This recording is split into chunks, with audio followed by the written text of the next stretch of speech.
Sa mahigit isang taon ko sa aking running era, sa iilang ulit ko nang tumakbo ng 21K, for the first time noong December 13, last Saturday, hindi ako nakapag-sub 2. Pero, finisher pa rin naman ako. Ito yung t-shirt. Finisher pa rin naman ako, 21K. Pero hindi actually 21K to.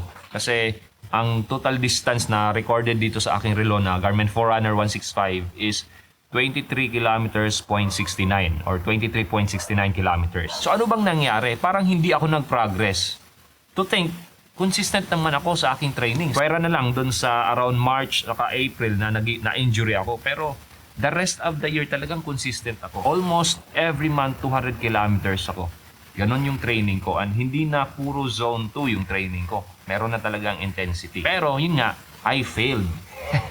Hindi ko nakuha yung sub 2. Pero hindi ako frustrated, hindi ako disappointed sa aking sarili. Kasi ito yung mga realizations ko. Unang-una, yung distansya na tinakbo namin is 23.69. So mas malayo siya sa half marathon ng iilang kilometro. Pangalawa, yung sinabi kong sub 2 ko, yung first ever sub 2 ko na the same din, Hilongos half marathon din yon last year, flat or relatively flat yung ruta. Ngayon, uphill.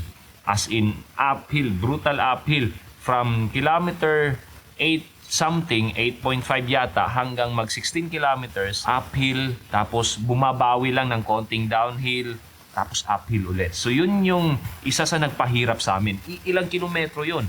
8.5 to 16. Kahit nga yung mga elite na sumali, nagsabi na nahirapan sila sa ruta. Pangatlo, mainit kasi hindi ito typical na half marathon na umaga. Sunset or sundown half marathon to. So alas 4 pa lang gun start na.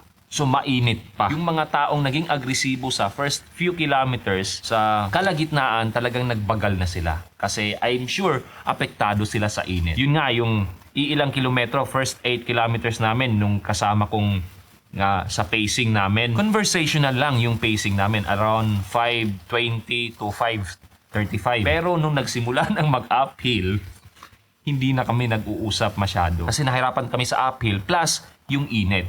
At isa pang bagay, dahil sa init din, every aid or water station, umiinom ako ng tubig. At medyo naparami siya kasi iniisip ko, dahil sa init, marami akong ilalabas na tubig. Kailangan ko ring mag-uminom. Ang problema lang doon, yun nga, naparami. Parang busog yung feeling ko, sa tiyan ko parang bloated ako. Nagpahirap din yun sa takbo ko. Saka around kilometer 18 or 19 yata yun, nag-cramps na yung quads ko. Or napansin ko talagang sumasakit na siya, nagka-cramps na siya. Hanggang around 22 or kilometer 22 hanggang 23, nag-decide na lang ako na mag-run, walk, run. And so far, natapos ko naman ng around 2 hours 18 minutes, yung 23.69 kilometers. So, nag-average ako noon ng 5:51. So, kung titingnan ko naman yung 21 kilometers ko or yung half marathon time ko, around 2 hours 1 minute lang. So, not bad pa rin, considering na ganun ka-brutal yung dinaanan namin or ganun kahirap yung naging half marathon experience namin. So, dahil dun sa mga bagay-bagay na yun, sa mga factors na yun, I don't think na hindi ako nag-progress. Actually, pansin ko na talagang nag-improve na ako since last year. Kasi yun nga, mas mahirap ang ruta ngayon. At isang bagay din na malaking tulong talaga sa akin, na I'm sure na makaka-relate kayo, na tumatakbo din, is yung meron kang kasama na ka-pacing mo. Kasi nakaka-motivate yun, especially kung yung isip mo gusto nang mag-quit. Anyways, for now, recover muna ako, tigil muna ako sa mga race na yan kasi masyadong nabugbog yung katawan ko kasi for the last 3 Saturdays, 3 event yung sinalihan ko. Una, 10K, tapos 5K, tapos 21K ako. Sa 10K ko, nag-PR ako. Sa 5K ko, nag-PR din ako around 22 minutes, 3 seconds. Tapos sa aking 21K, yun nga, hindi ako naka-PR pero masaya pa rin ako.